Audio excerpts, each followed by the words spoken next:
이게 참 이제 어려운 문제입니다만 사실은 잘못 설정한 의제라고 저는 생각을 합니다. 성장이냐 분배냐. 다 아시겠지만 사회 구성원 다수가 받아들일 수 없을 정도의 불균형한 분배 또는 정의롭지 못한 분배 상태를 가진 국민 경제는 절대로 건전하게 지속적으로 성장할 수 없습니다. 그런 사례를 저는 단 하나도 알지 못합니다.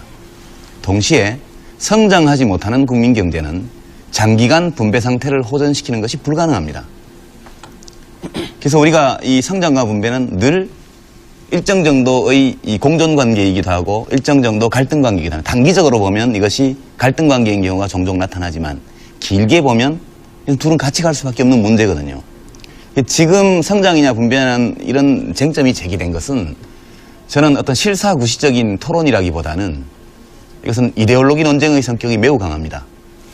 그러니까 지금 참여정부가 추진하는 어떤 시장개혁이나 구조개혁의 기본 방침이 적절치 않다거나 또 그것이 자기의 이익에 손실을 미칠 수 있다고 생각할 경우에 이런 정책을 가장 손쉽게 공격할 수 있는 방식이 일종의 경제 색깔론이거든요. 분배 위주로 간다.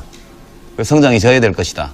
우리 위기가 올 것이다. 이런 식으로 얘기를 하는데 저는 지난 1년 2개월, 3개월 정도 참여정부의 집권 기간 동안에 일부 전문가들이나 언론에서 이야기하는 바 분배 위주의 경제정책으로 간다는 것을 입증할 만한 단 하나의 정책이라도 제시하고 그런 걱정을 한다면 수긍하겠습니다만 저는 상당히 분배 위주의 정책을 많이 펴야 된다고 개인적으로 생각하는데 제가 지지하는 이 참여정부가 그 정책을 거의 하지 못한 것에 대해서 매우 유감스럽게 생각하고 지금까지 이것을 하기 어려운 상황이었기 때문에 그렇게 온 것이라고 일단 이해를 하고 앞으로 경제 여건이 좀 더 호전된다면 그때 가서는 좀 쓸 수 있지 않겠느냐 이렇게 본다는 점을 우선 말씀을 드립니다. 예, 유승민 당선자 말씀해 주시죠.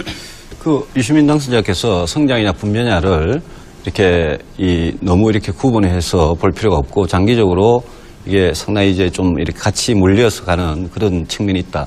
그 점에 대해서는 이제 저도 뭐 100% 동감이고요. 다만 그 끝에 이제 이게 실사구시 논쟁이 아니고 이게 이데올로기 논쟁이다. 그 점에 대해서는 저는 조금 생각을 달리합니다. 왜냐하면 지금 아까도 말씀드렸지만 수십 년간 그 시대에 강조해오던 경제발전 전략이라는 게 분명히 있었습니다. 어디에 더 이제 강조를 하느냐 그게 있었는데 저는 분배에 대해서 우리가 한 17년 정도의 기간 동안 상당히 강조를 해왔고 그래서 지금은 분배는 상당히 좀 내실화, 알차게 할 때가 됐습니다.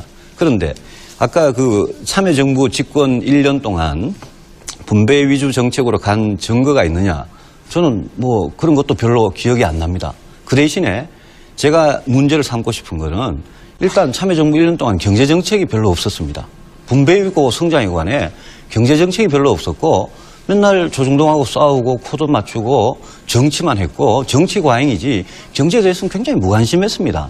일단 우선적으로 그걸 지적하지 않을 수 없고 경제정책 분야에서는 굉장히 우왕좌왕했습니다. 작년에 그 대학 교수들이 붙여준 별명이 우왕좌왕 아닙니까? 그거 굉장히 우왕좌왕했고요. 그다음에 또 하나 중요한 문제는 분배를 열심히 하는 건 좋습니다. 좋은데 성장에 대한 해법을 분명히 특히 요즘과 같이 서민들이 고통받고 일자리가 없고 이런 시절에는 정부가 성장에 대한 해법이 우리는 이거다라고 제시할 수 있어야 됩니다. 제가 기억나는 한 가지밖에 없습니다.